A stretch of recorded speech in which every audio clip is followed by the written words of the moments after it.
Hey, I'm Jonathan from Corbu.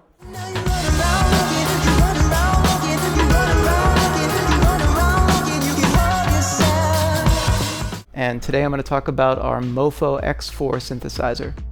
It's our main synth, both live and in the studio. It's given us a lot of our signature sounds.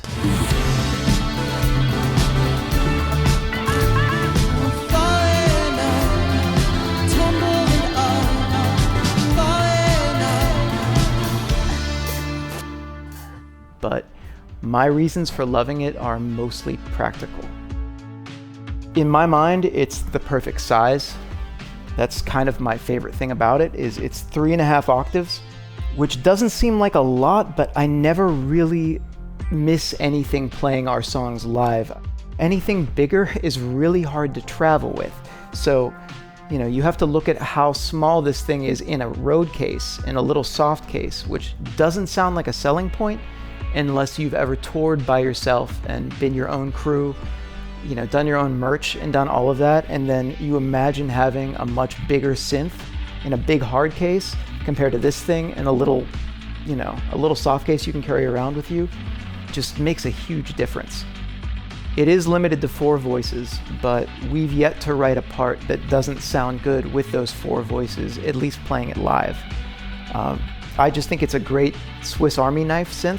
And even if I had twice as much to spend on a synth as I spent on this one, I don't think we could find something that could replace it. The only tip I have to share isn't so much about the synth itself, but about the way I use it live. I pair it with an Electron Octatrack, which is great for sequenced effects and also gives the synth a whole new dimension with the effects that I can control with the Octatrack's crossfader.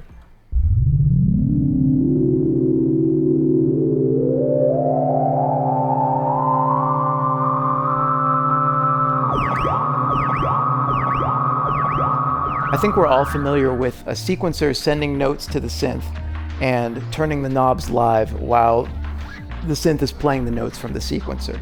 But I don't see people talk a lot about the opposite, which is playing the notes live and having a sequencer sending MIDI CC changes live into the synth and turning the knobs for you. It can be really powerful and really expressive when you're trying to play a structured song live. Sequencing the MIDI CCs gives you basically a set of robot hands that are turning the knobs for you just at the right way at the exact point in the song. And that can be really helpful for song structures or even sections where you want to improvise, and it basically gives you 10 hands turning everything just the way you want it to as you're actually improvising and playing whatever it is that comes to mind in the moment. Just to show you a really simple example of the way I use it, I'm going to play a section of a new song that we haven't released yet.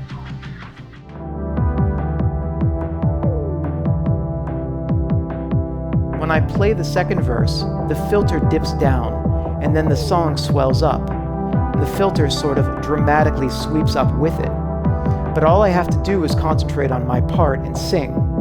Once I get to the chorus, the filter clamps down a little again and generally gives the song some automated tension and release. We used to know better. Thought about you the other day. And though it hasn't been good in years, I liked it anyway. White waves scattered. Pull me out further. White waves scattered.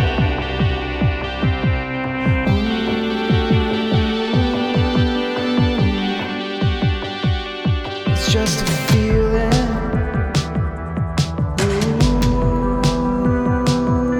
It's just a feeling.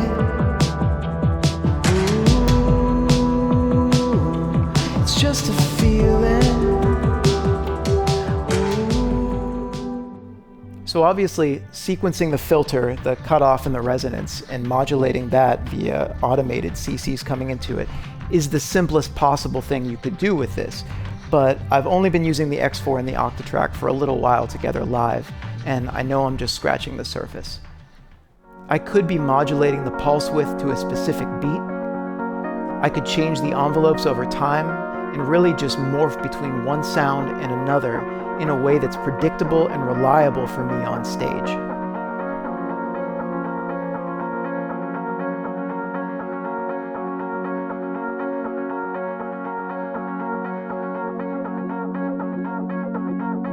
I hope that helped, or at least inspired you a little bit.